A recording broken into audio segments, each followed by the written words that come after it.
put.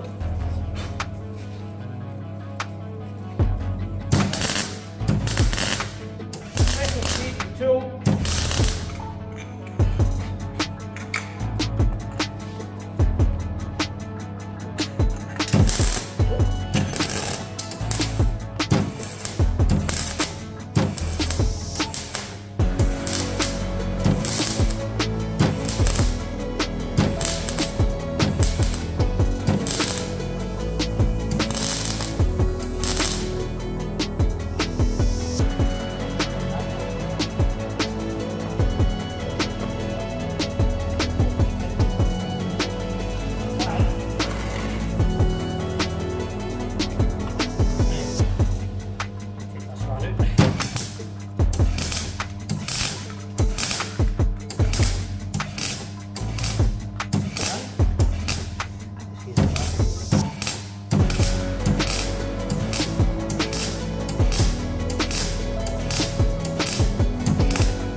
That wasn't that tight. Tight.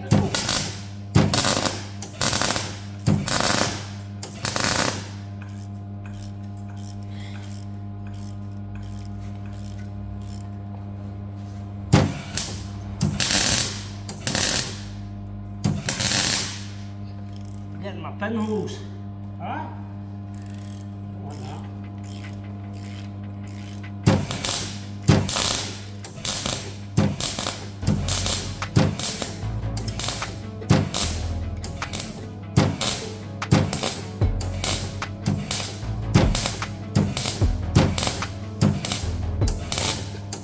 I'm going to walk a bit.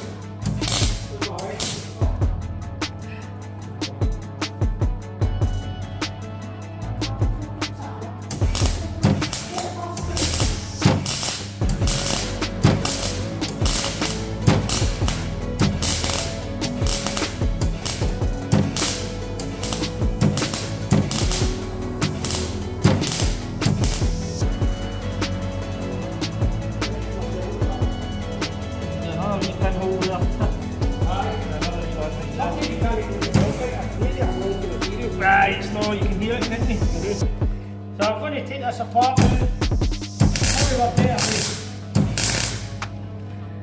2 eyes on it. Aye, see with my golf, when I did my golf. Aye. That was much better than this. Right, don't worry about that. As long as it's sealed. That's it, as long as it's not rusting on the wire. So you might have a look here, I'll pull this apart. In 2 seconds. That's alright, just when you're ready. Just wait for 2 eyes.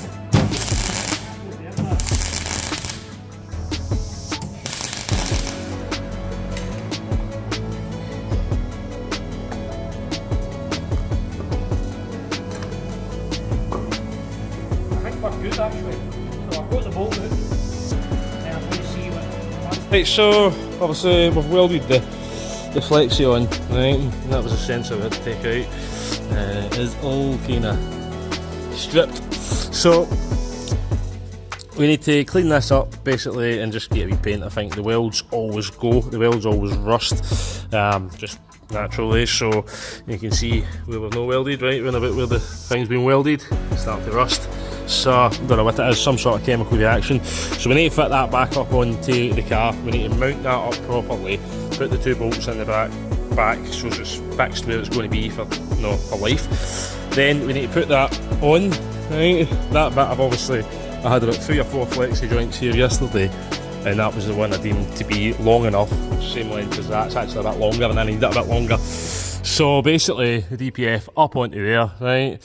And then it was down to here, and it was one pipe, if you like, all the way to there. So I need to try and get this off, and I think this is actually part of the exhaust. I think it might be welded onto it as well, so it's maybe, like clamped on here. I think there's a weld on these. So, but I need to try and get this separated, because obviously I can't lift all of that with the DPF into here. So what we need to do is put it all back on, either if we can get this off here. So I put that all back on because I be able to lift all the way that up with the help of the stands and stuff like that. See, we've got subframe on the floor, and still need to just tidy up the wiring and stuff like that on it. But we'll do all that once the final, running in the wiring, and we don't need any subframes back off again. So all we need to do is we'll need to put it in here, and we'll need to put a spot weld on it, or basically, mark it and then take it off a little bit fully all the way around so it doesn't do it again.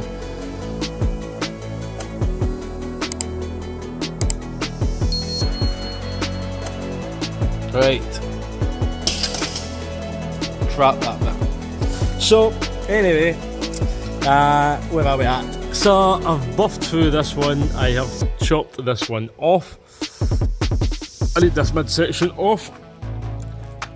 I've refitted the DPF, see my spanner's still there. So I've refitted the DPF, obviously this has been all welded around here, right, so you need it off in order to be able to weld it. You're not able to weld up in there, right, I'm not getting my welder. Same up here, I'll not be able to get into weld that right up there, so you can see what I've done. I've marked it all where it's going to be, and like exactly here. How am I meant to get in there with a welder? So I'll never get in there with a welder. So it's very tight, man. Even with the subframe off it and getting that back in there, that is incredibly tight in there. So that's maybe why the brackets have not been put back on. There's a wee bracket up there that's missing, so that's maybe why somebody's maybe had it off before and had a time of it trying to get it back in. So you can see what the heat did to the plastic there, which is a big solid thick bit of plastic, so that had no chance, the wiring. So well, I'll just keep buffing through this, and hopefully we can get this separated, and then we'll need to get a new clamp. If we can't get a clamp, then we'll just drill through it and put a nut bolt through it. So but there you go, that's what we're up to. So we've got that middle section. I managed to salvage the clamp, so I've basically got the belt sander out, and you see I've buffed through the rivets basically, which are bolts, taking the bolts out, and we'll just nut and bolt it and use it. It's stainless steel anyway. So I need to tape up the wiring now. I'll tape the wiring up and then I'll take the DPF back off. You can see I have marked it, so I've marked that, right, and I've marked here as well where we need to go to. So see, I gave myself an extra length because I needed that, just because this we can't clamp it. I'll not be able to squeeze that, and it's not a straight bit like this where we could put a sleeve over it, because it's not straight, it's has to bend. So yeah, there's where we're at with this one. So we'll get all the wiring all taped up so that that's then ready to go back on once the exhaust is finally fitted. So it's a bit of on and off to get to this stage, but obviously we won't be able to weld round the top once that's in there. So this is how we're doing it. Okay, so we'll get our spot welds in, and then we shall take all this back off and seam weld it, because I won't be able to get the welder into here and stuff like that and round the back, so I shall have to do it on the floor like I did do that bit up there. So and I'll get a wee coat of paint as well, see if it lasts. So hold on. Right, let's do it.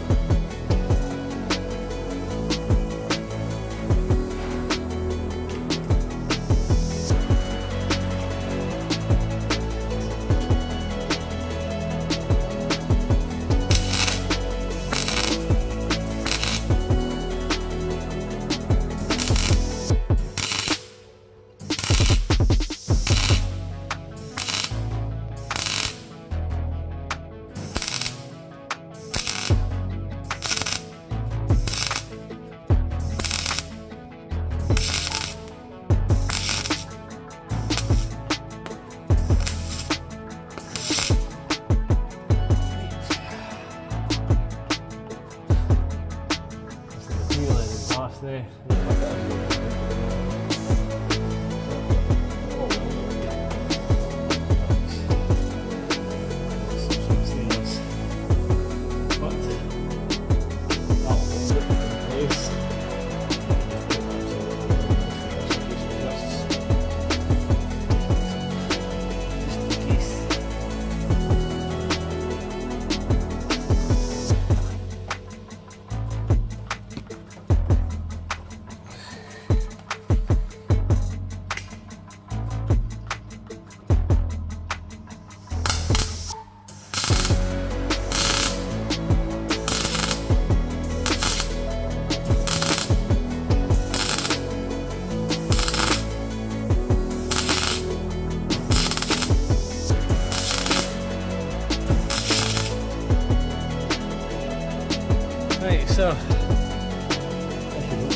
that in place till we get all the steel welded.